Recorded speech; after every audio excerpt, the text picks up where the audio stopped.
Hello friends, welcome to banking today channel. कल यानी 17 अक्टूबर को जो मीटिंग हुई थी ऑफिसर्स एसोसिएशन और आईबीए के बीच, उस संबंध में सर्कुलर जारी कर दिया गया है, जिसमें इन्होंने कब कब मीटिंग हुई इसके बारे में सनसनीखेज खुलासा किया है। केवल उन डेट्स के बारे में, लेकिन उन मीटिंग्स में क्या क्या हुई थी उसके बारे में कभी भी नहीं बताया है। वहीं पर वर्कमैन यूनियंस कम से कम अपने सारे मीटिंग्स का डेट और उस मीटिंग्स में क्या क्या हुआ उस संबंध में सर्कुलर जारी कर जरूर बताता है। और ऑफिसर्स एसोसिएशन के द्वारा पहली बार मीटिंग के इमीडिएट बाद, वो भी एक दिन बाद, सर्कुलर जारी कर बताया गया है कल के इस मीटिंग के बारे में और उसके खिलाफ क्या क्या एक्शन लिया जाएगा उसके बारे में भी। तो इसी को डिस्कस करेंगे डिटेल से और लास्ट में इनका ये एक्शन कितना सही है उसके बारे में भी डिस्कस करेंगे। तो वीडियो को आखिरी तक जरूर देखिएगा। इस सर्कुलर का हेडिंग दिया गया है IBA details the officers wage revision. तो आईबीए आपको पिछले 60 सालों से डिरेल करते आया है। आप कभी सोचोगे क्या कि आईबीए को ही डिरेल कर दिया जाए ताकि आईबीए रूपी इस समस्या का समाधान हमेशा के लिए मिल जाए, ना रहेगा बांस ना बजेगी बांसुरी। इसमें लिखा है कि after prolonged lapse of time, बहुत टाइम बीत जाने के बाद 22 जुलाई 2020 को एमओयू साइन किया गया था, जिसमें 7,898 करोड़ सभी एम्प्लॉयज़ के 15% वेज हाइक के लिए एलोकेट किया गया, जिसमें से 4,513 करोड़ का शेयर ऑफिसर्स एम्प्लॉयज़ के लिए दिया गया। और ये जो लंबा टाइम लैप्स हुआ उसका रीजन कोरोना को दिया जा रहा है, जैसे तो 2017 से कोरोना चल रहा हो। आगे बताया है कि वीडियो कॉन्फ्रेंसिंग से 3 राउंड्स का मीटिंग्स हुआ, 24 अगस्त, 10 सितंबर और 12 अक्टूबर को। लेकिन इन मीटिंग्स में क्या क्या हुआ उसकी जानकारी इन्होंने नहीं दी है, ना उस टाइम ना अभी। और 12 अक्टूबर को जो मीटिंग हुई थी उसमें पे स्लिप कंपोनेंट्स में कैसे डिस्ट्रीब्यूट करना है उसे फाइनल कर लिया था। इसके बाद आईबीए के द्वारा मुंबई बुलाया गया इस एक्सरसाइज को और आगे बढ़ाने के लिए, जो कि 15 और 16 अक्टूबर 2 दिन चला। तब तक इनका मीटिंग्स राइट डायरेक्शन में चल रही थी। कई सारे इश्यूज को सॉल्व कर लिया गया था, जिससे सभी ऑफिसर्स को अच्छा खासा बेनिफिट होता, हर ग्रेड और स्केल के ऑफिसर्स को। लेकिन ये क्या बेनिफिट्स है उसे बताना कभी भी उचित नहीं समझा। और 16 अक्टूबर तक सब ठीक चल रहा था, इसलिए आईबीए ने सभी रिप्रेजेंटेटिव्स को इनवाइट भी कर दिया 18 अक्टूबर को जॉइंट नोट साइन करने के सेरेमनी को अटेंड करने के लिए। लेकिन 17 अक्टूबर को बिना राइम और रीज़न के आईबीए ने बताया कि जॉइंट नोट साइन करने में असमर्थ हैं। इसके लिए आईबीए द्वारा लैम रीज़न दिया गया कि वर्कमैन यूनियंस के द्वारा इस कॉस्टिंग एक्सरसाइज को साइन नहीं किया जा रहा है, इसलिए फाइनल जॉइंट नोट साइन नहीं किया जा सकता। आपको बता दूं कि ऑफिसर्स एसोसिएशन को आईबीए द्वारा स्पेशल अलावेंस 16.4% बढ़ाने के लिए एग्री करा लिया गया था, जिस बात को वर्कमैन यूनियन ने उतने ही परसेंटेज एक्सेप्ट करने से मना कर दिया गया। इसी वजह से इनका वेज रिवीजन डिरेल हो गया है और इसे आईबीए का अनप्रोफेशनल अप्रोच बताया जा रहा है, जबकि सही मायने में ऑफिसर्स एसोसिएशन का अनप्रोफेशनल अप्रोच है ये।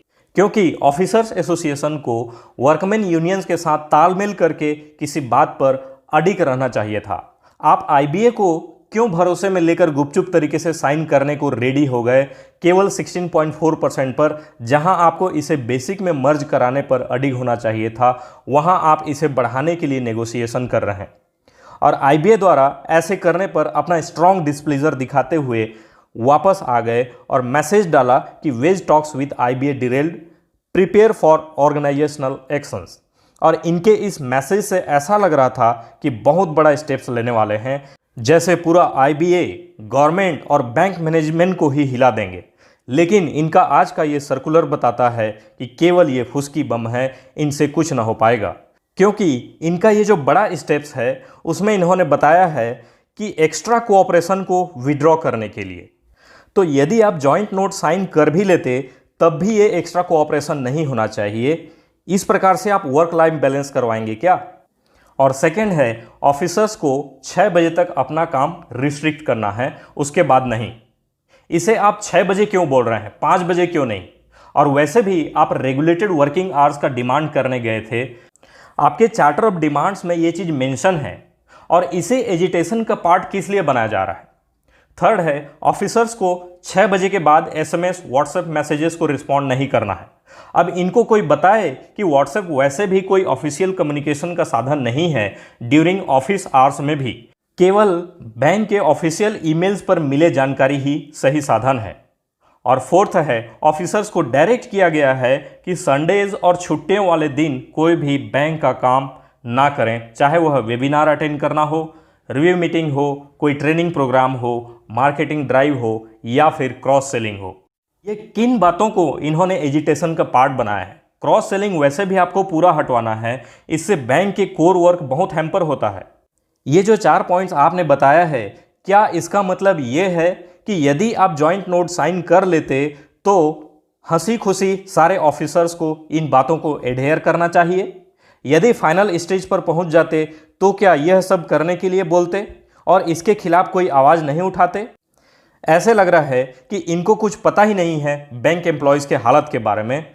और तो और 3 साल में ये अपना ही चार्टर ऑफ डिमांड्स भूल गए हैं। अपना मेन डिमांड्स में से कोई भी एक फुलफिल नहीं करा पा रहा है। तो आप इंडेफिनिट स्ट्राइक की बात क्यों नहीं करते डायरेक्ट? आपको यदि सच में कुछ करना है बैंकर्स के लिए तो आपके सर्कुलर में सीधा होना चाहिए था इंडेफिनिट स्ट्राइक का। ये तो चिड़िया मारने की भी बात नहीं की जा रही है आपके इस सर्कुलर में, और आपके मैसेज से लग रहा था कि शेर मारने की बात करोगे। वैसे लास्ट में बोला गया है कि अभी फिलहाल ये लिमिटेड डायरेक्शन को स्ट्रिक्टली एडहेयर करें, इसके बाद इंटेंसिफाइड एक्शन प्रोग्राम लॉन्च किया जाएगा बहुत ही शॉर्ट टाइम में। तो आपका ट्रेलर ही वाहियात है तो मूवी क्या खाक अच्छा रहेगा? फ्रेंड्स, अब 11th बाइपार्टाइट सेटलमेंट ठंडे बस्ते में जाता हुआ दिखाई दे रहा है, लेकिन एक न्यूज़ ऐसे भी आ रही है कि अभी भी चांस है कि 20 अक्टूबर के पहले पहले सेटलमेंट फाइनल हो ही जाएगा। इसके लिए फिर से प्रयास किया जा रहा है। यूनियन वाले तो अब सभी बैंकर से अपना भरोसा खो दिया है क्योंकि उनसे कुछ नहीं हो पा रहा है। और वी बैंकर्स के हाई कोर्ट के रीट पिटीशन की सुनवाई जो कि 22 अक्टूबर को है, उसका बेसब्री से इंतजार किया जा रहा है और उम्मीद किया जा रहा है कि बाइपार्टाइट सेटलमेंट का ये खेल खत्म हो और अलग से पे कमीशन बैंकर्स के लिए लाया जाए। तब तक इस वीडियो को लाइक कीजिए, शेयर कीजिए, और यदि आपने हमारे चैनल को सब्सक्राइब नहीं किया है तो प्लीज़ अभी सब्सक्राइब कर लीजिए ताकि हमारे सारे वीडियो के अपडेट्स आप तक पहुंचता रहे। धन्यवाद।